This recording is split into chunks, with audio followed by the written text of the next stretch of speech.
it's almost summer. We are in the middle of November at the moment, and so I want to just do a quick tour of the vegetable garden and what's happening.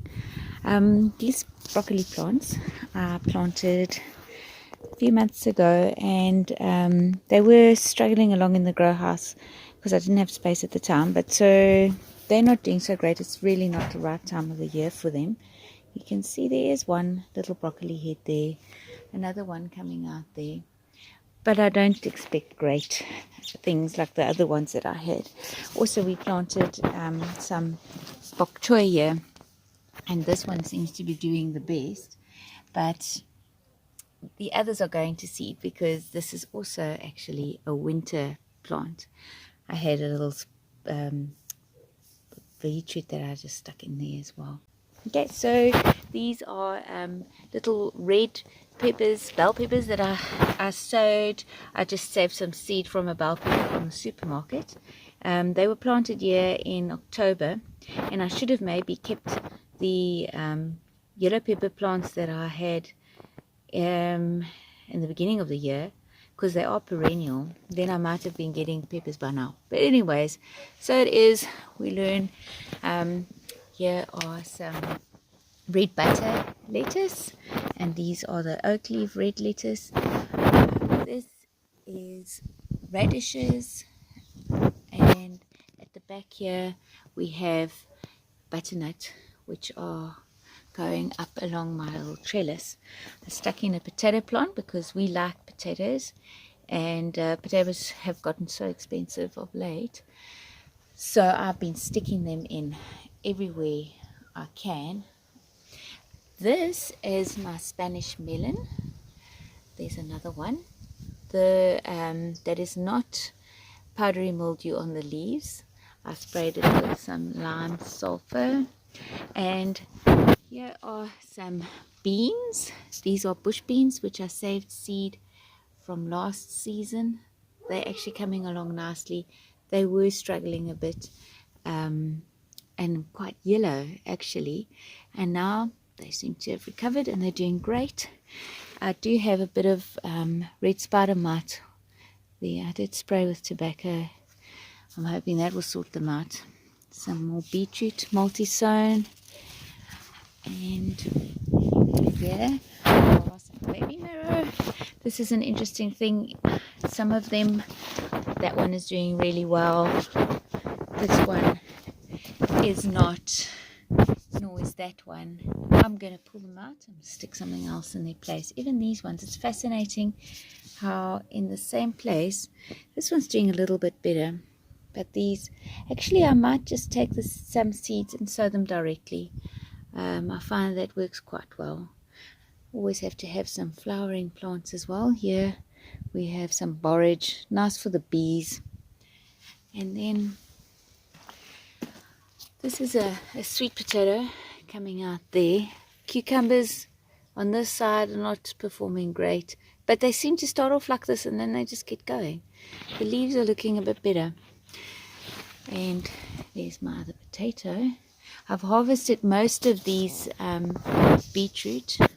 There are still some left. So these are the ones left after I've harvested the bigger ones from each station. I will give a breakdown of how much I've been weighing everything, and I've gotten a substantial amount from that. There are some more lettuce. I've harvested a load of lettuce from here. You can see just pulling off the lower leaves. And then the kale doing quite well. I mean, look at the size of this thing. That's quite good. But I can't say that it's my favorite thing to eat in the garden. And then these carrots, I've thinned them out now. They will start to get really big. I've also harvested a number of smaller ones from here. This potato got, it was planted on the other side and it got black leg rot. So then I managed to save these two shoots before the rot went up there. And they still, I've had a success doing that. It seems to work. Here are some brinjal, aubergine, eggplant, whatever you feel like calling it. I bought them as plugs from the garden center. And these onions were underneath the gooseberry, but they weren't doing well. The gooseberry was shadowing them out a bit, too much shade. So they got transplanted here, and now they're starting to perform. So that's looking good. The cilantro, or what is the other one that they call it? I forget what's the other word. Coriander. This is now going to seed. I'm hoping to get some seeds from this, and then you can roast it, and then you've got coriander, you can grind it up. However, it is shading out my potatoes, so they're getting a bit leggy, so I've pulled some of them out. And then I have got a little tripod here to support the Witzer runner beans that are growing here. I learned yesterday actually that sunflowers are no good for potatoes. They secrete some kind of toxin in the soil, but I think it should be alright. This potato seems to be doing alright. It's far enough, I think, from there. These potatoes are doing extremely well. I lost a plant here to that black leg thing. Over here, this gap, I pulled out because the plant died, but then I got still a decent amount of potatoes. So I'm very excited. I think I'm going to wait till they flower. But look at that.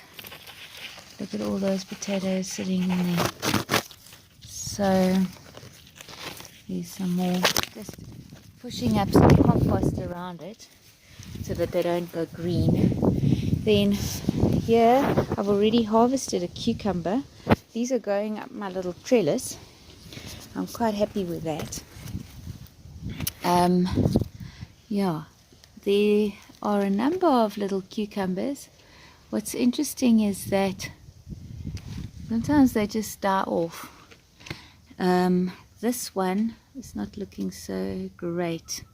It's starting to look a bit yellow. I'm not sure what's happening with them. Yeah, they might still be okay, but from this specific plant I've already harvested. But there are a number of cucumbers coming. The idea is that it grows up and then over my little trellis.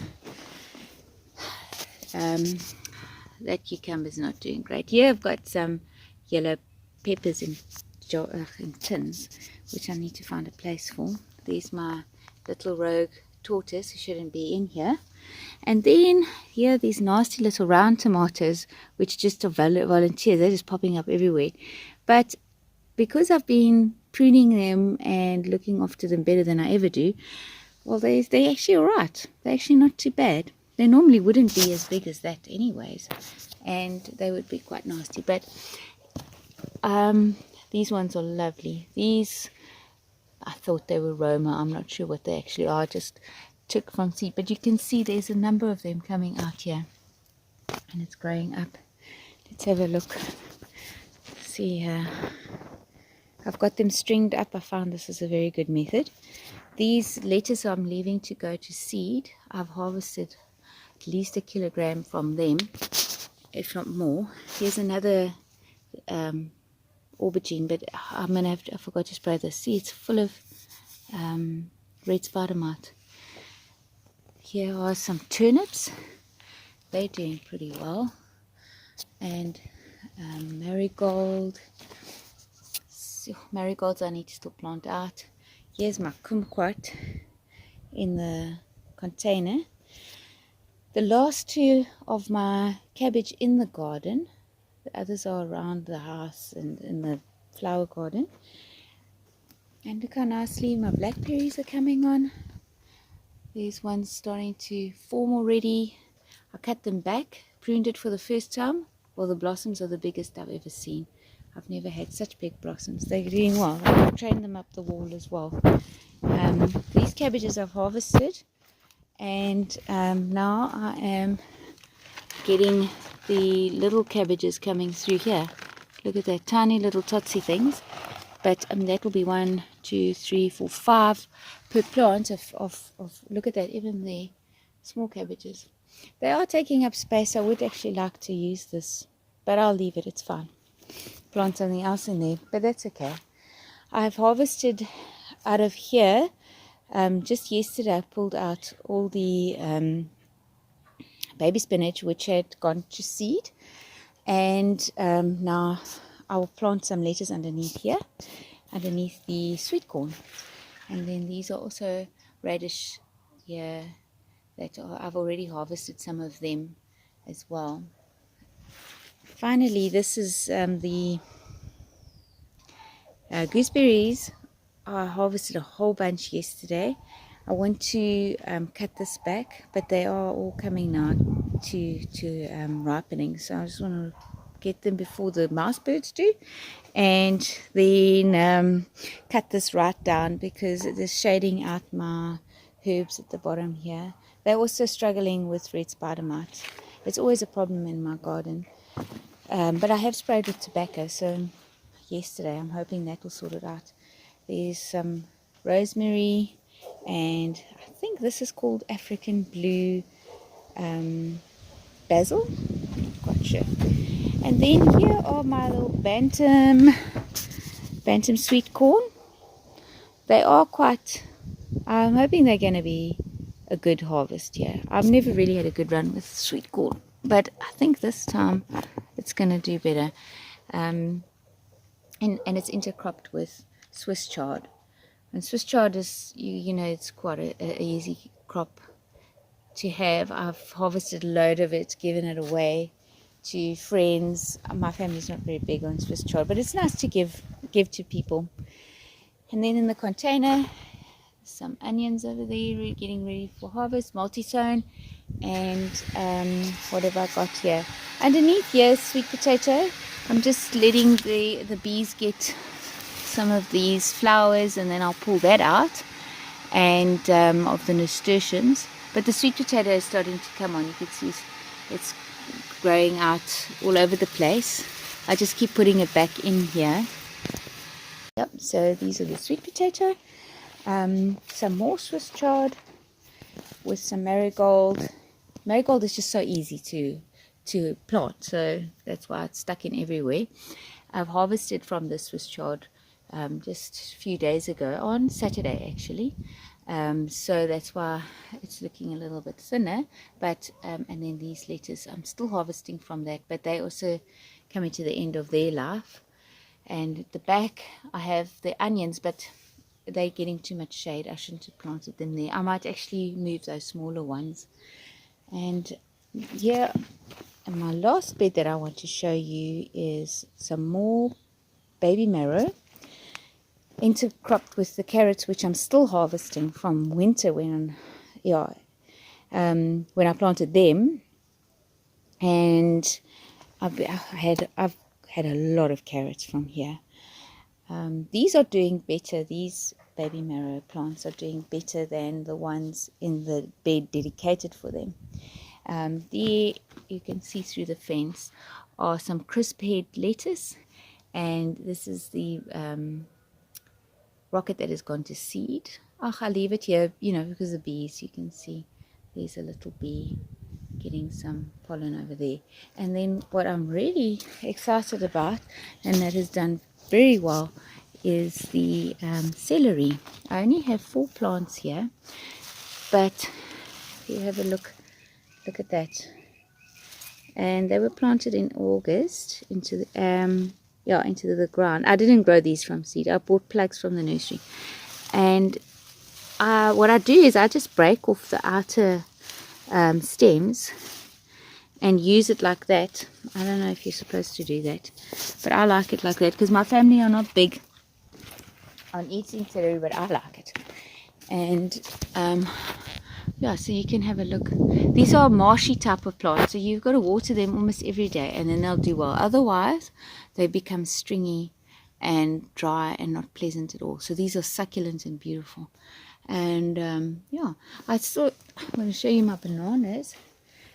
I'm hoping that I'll get bananas from them. Those ones, it's a bit tucked away there now, but it's shooting out lots of leaves, and its little friend is over here. That one seems to actually even be doing better, although there it is. There are some new leaves coming up. It was pushed over a bit to the side by the branches of the gooseberries. And a bit of a disappointment is my strawberries. And they are producing strawberries, but oh man, they are so watery and nasty. And then in the little corner over there, I was given a fig tree. So I'm excited about that fig tree because they grow very fast and they fruit quite early on. So it's a cutting as well. It's not from seed, so it should fruit fast.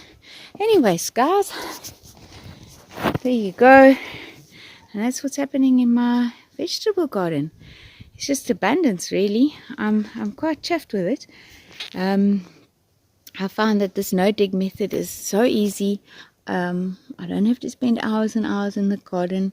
And besides the red spider mites, I'm not really having much trouble at all with anything. Stuff is just growing. So, hope you enjoyed this video. And please like and subscribe. Oh wait, one last thing. The lemons. I've got to show you the lemons. Why this tree is still here. Look at this. I made lemon cordial yesterday. That took 20 lemons. And it's just continuously producing lemons. Look at that. There's a bee. Beautiful. I mean, there's just abundance of lemons in this tree. So that's why it stays here in the vegetable garden. Yeah. So, hope you all enjoyed this little tour and have a good one.